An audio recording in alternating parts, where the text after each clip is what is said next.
conversation tonight is going to inform our strategy for Transition US and how we support the grassroots transition network in this country. I'm going to post in the chat here the summaries of the last sessions that we've done in case you weren't able to join. We've been documenting all of these so that we have really good information to feed into our strategic plan.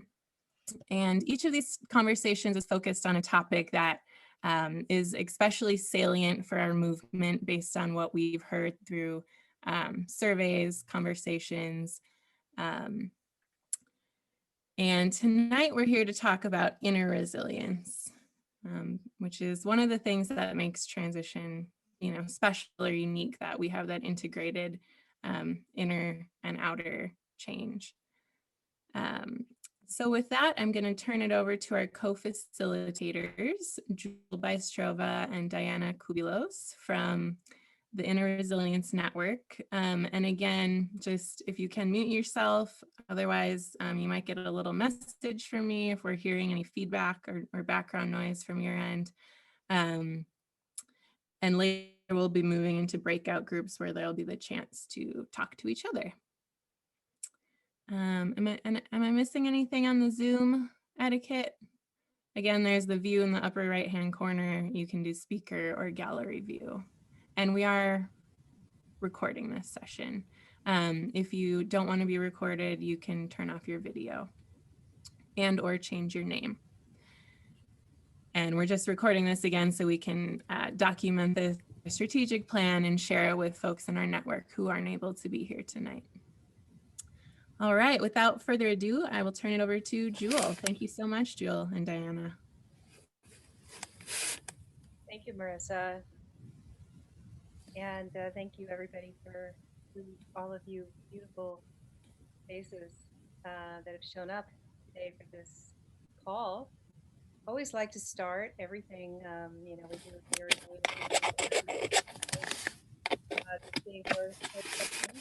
Somebody needs to mute, I think. There we go.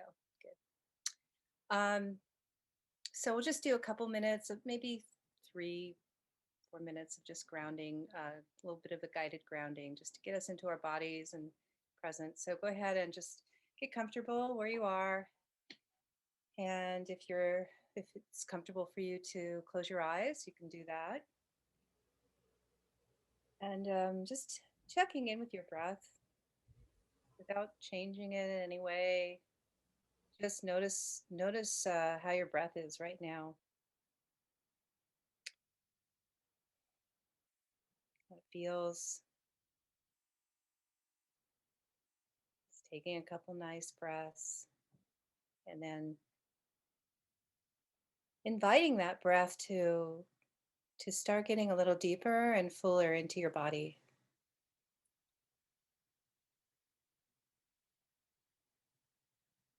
At the natural pace for you, it's comfortable for you to just invite that breath to come all the way down into your belly. Even noticing that your belly is beginning to have a little more movement with the breath.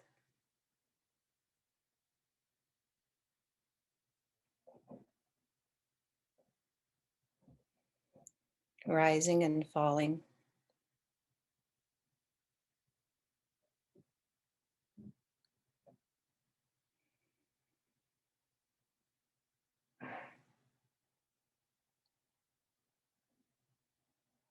And each breath just gets a little more full, a little more deep.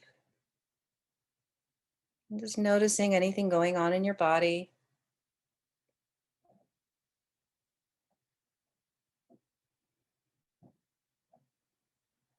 Feeling the weight of your body on the chair.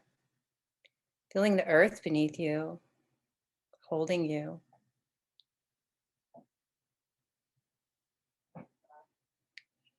And you are here with your breath, and your body, and the earth. Just inviting in that deeper sense of presence.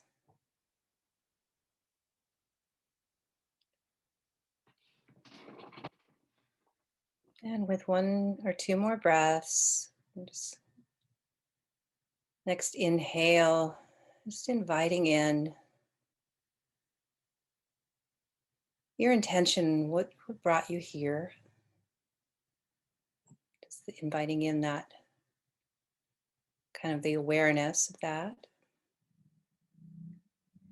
And as you breathe out, just your next exhalation, just imagine you're just kind of breathing out whatever you're setting aside, whatever stress or whatever you were doing before you came here, just letting that kind of fall away.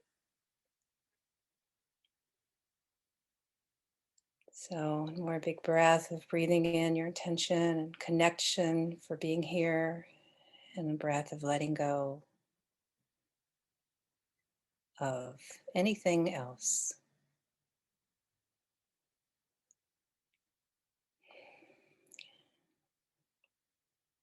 Hmm, wonderful. Feels so good to be in our bodies, to be connected to our breath.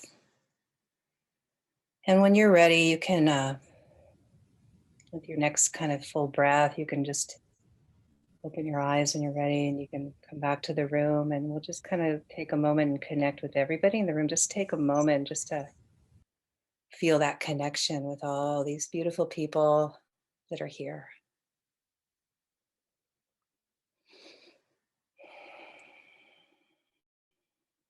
Thank you. Thank you all for your time, for this incredible cause and this particular topic. So I'm going to go ahead and begin to just sort of give an overview of the topic. And then I'm going to hand it over to my colleague, Diana. So grateful that you're here with us, Diana, that you were able to join us and co-facilitate. She and I are both on the Inner Resilience Network. And yeah, the inner resilience is a topic, obviously, that spend a lot of time on. I see it much more than I think some people might think of it as just as the inner work. But we often have conversations about it both being inner and outer, and inter resilience, interpersonal as well as personal, because they're so woven together. So, resilience being that which one of the things that we've learned, and there's a lot of talk right now in the mental wellness world around how to build inner resilience, how to build resilience. And one of the things that is often spoken to is how important social connection is for our healing and for our resilience.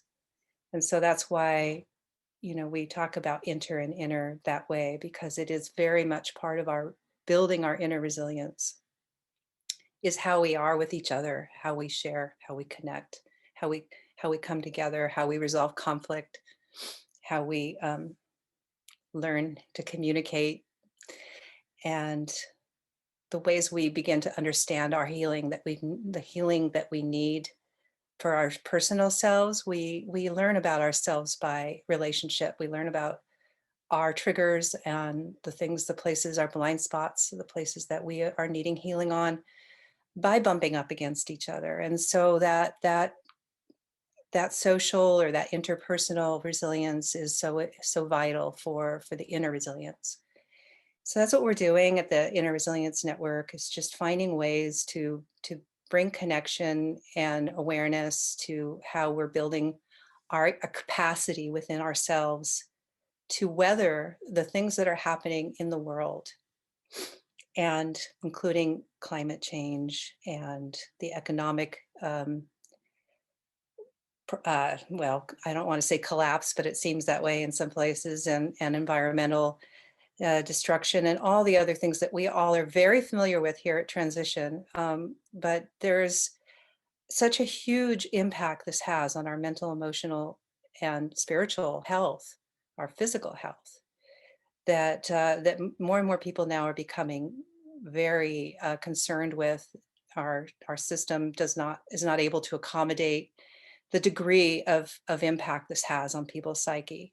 So that's the work that we have to take on, that we are needing to do for each other, with ourselves and with each other. I take this, this is a very sober subject for me, but it also can be playful and celebratory. But but what we're going to talk about today is just, how do we do this with each other? How do you do this with yourself and with your groups? And what are you looking for? So Diana, I want to just go ahead and just let you chime in here, anything that you feel like I didn't speak to. Well, first of all, thank you so much to Transition US for hosting these calls, which are so vital in this time. I think we are all needing so much support to face, all the challenges we're facing. And as Jill said, thank you, especially honoring each of you being here today. It's just, every time, of course, Zoom is not the same as being live. I think we all would agree with that. But every time I'm on a Zoom call with Transition and a couple other related groups that I'm involved with, it just warms my heart. And I think especially during these pandemic times, we really need this. So thank you to each and every one of you for being here. Jewel spoke, as she always does so beautifully, to the inner resilience of kind of purpose, framing, all of that. And I guess just a couple things I'd underscore is that Marisa spoke to kind of what is it that makes transition unique, like that has brought, I think there are overlapping themes when I talk to folks about what brought them to transition.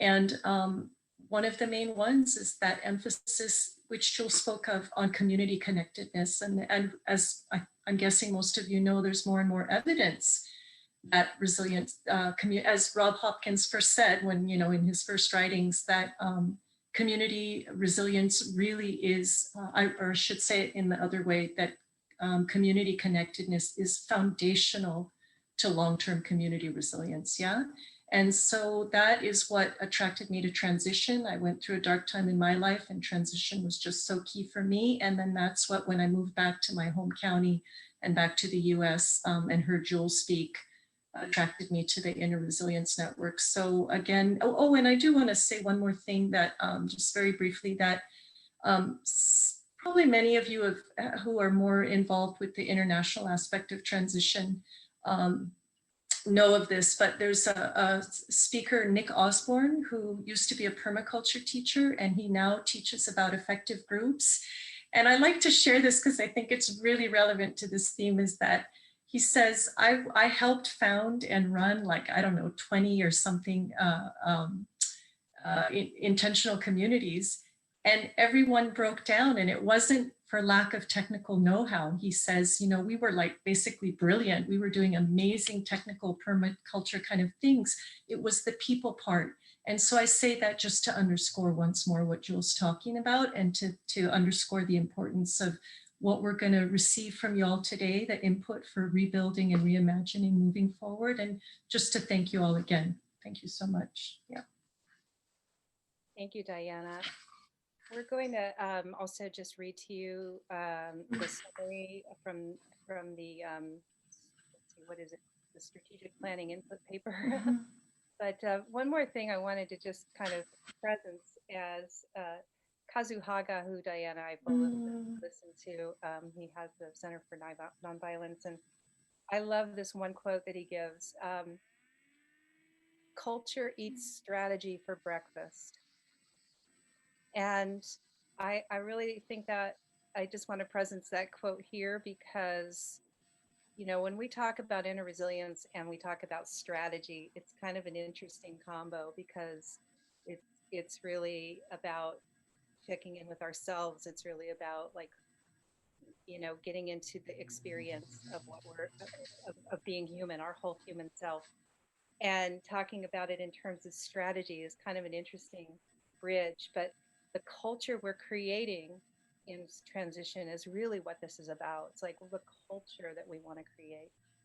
So, and that includes, the social justice work and all of that. So much connected to resilience as we unpack, the way we hold each other, the way we hold ourselves, the way we hold the systems that we've been in and that we are rebuilding or dismantling.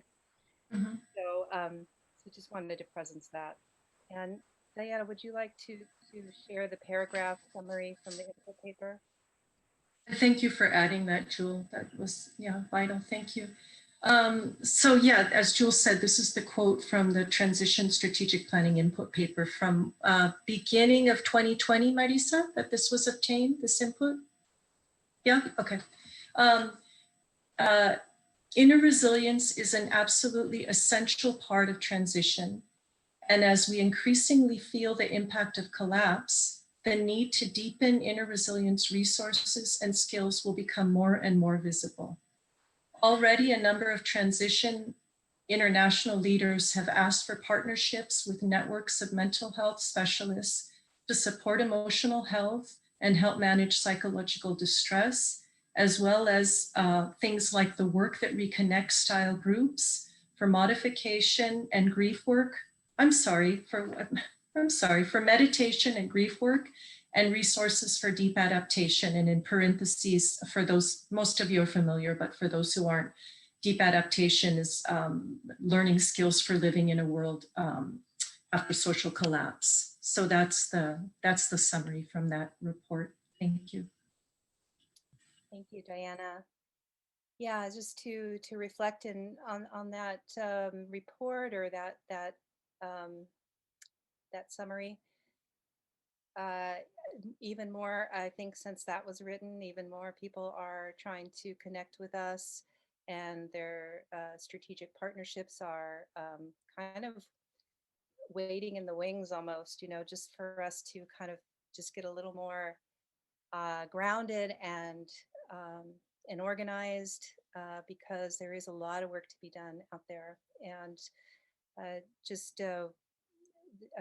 been connected with the International Transformational Resilience Coalition, and there's a few other emerging organizations that are doing really, really amazing work, like that we're hoping to connect with. So I think in reflecting on that summary, things are moving, things are happening. This is a real need. People are really asking for it, and you all are here to help us. To help us navigate best ways to go forward in asking and seeing what's best to focus on and to bring in and land, as Dawn and Marissa, really put together their whole strategic plan. So thank you. And yeah, anything else, Diana? And then we'll go into the questions that we're going to ask, and then we're going to have you guys go into breakout rooms, but we'll give you a little kind of segue first. Do you want to have anything more to say? Unless Marisa has any final things before we go to breakouts? No? Okay. Okay. Great. Well, so the questions that we're going to ask you, we're going to put you in groups of 3, and one person's going to share, one person's going to listen and hold the space and just really, and one person's going to take the notes, and then you'll just switch for each question. And there's 2 questions, but the questions we kind of came up with have sort of 2 parts to them. So hopefully this will be clear and not too confusing. The first question is really about, and we're really focusing, I know there's so many things connected to inner resilience in transition work and so many other things that are woven in, but we really wanted to stay really as focused as possible on the inner or the inter, the resilience that we're talking about. So as you think of this question, I just really want to invite everybody to just drop in with their bodies like we did at the grounding, just to really check in with yourself and feel into what your lived experience is with these questions. So the first question, and then Diana will give you the second one. The first question is what's the pressing topic? What's the pressing issue in your personal life and in your personal life and your work related to all the changes that we're going through in the world and culture? And then what would you like to see, or what are you hoping to have transition be offering as support for you in that way? What would that look like? So that's the first question. The first question is kind of wrapped around your personal and your personal needs and support around mental, emotional, spiritual health and wellness and resilience, capacity building for yourself. And that would include burnout and all these things that we're very familiar with. So what's your experience? What's your lived experience around that? And maybe you can even speak to some past experiences that you've had, not just now. And then what would you like to see us be offering to support? You know, what are ideas that you have for responding to that? And then Diana, do you want to speak to the second question? Yeah, thanks, Jewel. Some parallels with the first question, but basically it's kind of expanding outward and just asking, as you reflect on your work as an activist in groups and in community, I mean, ideally mostly talking about your transition work, but generally is okay too. And again, related to Jewel's prior question, what are some of the salient challenges, the things that are most alive in you currently? On working in groups and in community, and yes, how you see some ways that transition inner resilience network can support in kind of, yeah, can offer support regarding those challenges. So maybe we should ask if there are questions. Well, I should repeat that. So again, when you think about your work in groups and in community, especially related to transition, what are some of the most salient challenges that are alive for you as you reflect? And what are some ways that you can imagine or that you would request transition/inner resilience network could support? Yeah. And once again, just a reminder that in that as well, and we're really staying focused on how it's affecting us in our resilience, even in the group, like what's the mental, emotional, spiritual, physical, you know, impact that you're experiencing, and what helps, what are you looking for to help facilitate a better experience?